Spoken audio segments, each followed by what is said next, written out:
এই মুহূর্তে সবচেয়ে বড় খবর এইচডি লাইভ 24/7 এ Sabuk ni bishingo ajotani shek kotor kosto barangka AGT Live 24/7 की सबसे बड़ी खबर breaking news now on HD live 24/7। 7 দফা দাবি নিয়ে Melaghar child development project officer Prabalkanti বর্মনের নিকট এক ডেপুটেশন প্রদান করে মেলাগড় এলাকার অঙ্গনওয়াড়ি কর্মীরা। তারা সিডিপির নিকট দাবি করেন যাতে করে তাদের স্মার্টফোন রিচার্জ 300 টাকা করে দেওয়া হয়, আর না হলে 1 বছরের জন্য মোবাইল রিচার্জ অফিস থেকে করে দেওয়া হয়। ফিডিং বিল প্রতি 1 মাস অন্তর অন্তর যাতে দেওয়া হয়। বর্তমানে বাজারে দ্রব্যমূল্য বিগত ফিডিং রেটের দ্বিগুণ বেড়েছে। বাজারের মূল্য যাতে ফিডিং রেট দেওয়া হয়।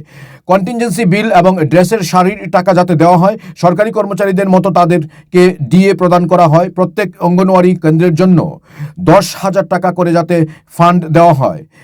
তাদের আরও অন্যান্য দাবিগুলি নিয়ে তারা আজ ডেপুটেশন প্রদান করেন। চলুন শুনে নেই তাদের মুখ থেকে কি বলছেন ওনারা। আমরা 7 দফার ভিত্তির উপরে করে আমরা একটা ডেপুটেশন দিচ্ছি সিডিপি স্যার থেকে কপি টু ডাইরেক্টর। আমরা 57টা প্রজেক্টে এই মাসের মধ্যে দিয়ে শেষ করব, কারণ আমরা মোবাইলের রিচার্জ, ডিমের বিল, আমরা বর্তমান বাজার দরে আমরা যেই পোষণ টাকারের এই নিয়ে আমরা আজকাল সিডিপি স্যারের কাছে ডেপুটেশন দিতেছি। সামনে শাড়ির টাকা আইতেছে, এটাও আমরা যাতে ক্যাশে পাই।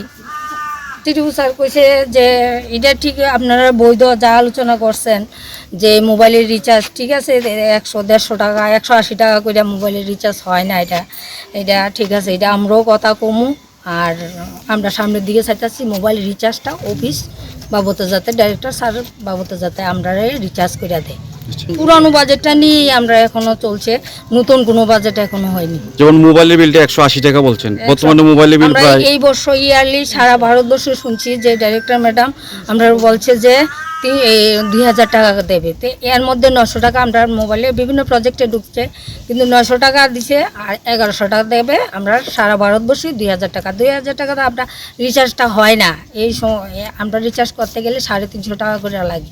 তো বৎসরে যদি মিনিমামও হয় তাহলে আমরা 3600 টাকা বৎসরে লাগে, কিন্তু আমরা এই বৎসরে দিতেছে 2,000 টাকা। তার মধ্যে আমরা চাইতেছি ডাইরেক্টর ম্যাডাম স্যারের কাছে অনুরোধ করতেছি আমরা যাতে মোবাইলের রিচার্জটা একটু ভাড়া দেয়, আর না হয় তারা রিচার্জ করে আমরা বছরে দেখ পোষণ টাকার যাতে আমরা কাটাইতে সুবিধা হয়। Bureau report, HD live 24/7।